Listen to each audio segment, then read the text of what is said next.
Tagalinis, tagalaba, taga-start ng kotse. After Unbreak My Heart, it's showtime! At ang highest grossing Filipino film of all time na Hello Love Again. Another giant collab na naman ang sinelyohan ng GMA Network at ABS-CBN Studios.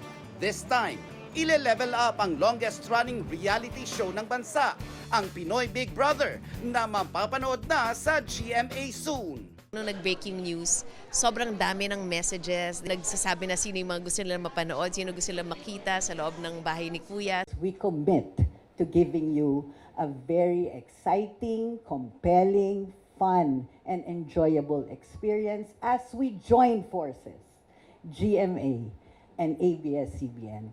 Pumirma para sa GMA, sina GMA Network President and Chief Executive Officer Gilberto R. Duwavig Jr., Executive Committee Chairman Joel G. Jimenez, Senior Vice President for GMA Network, Attorney Annette Gozon Valdez. Sa hanay naman ng Kapamilya Network, pumirma sina ABS-CBN Chairman Mark L. Lopez, President and CEO Carlo L. Katigbak, at COO for Broadcast, Maria Socorro V. Vidanes.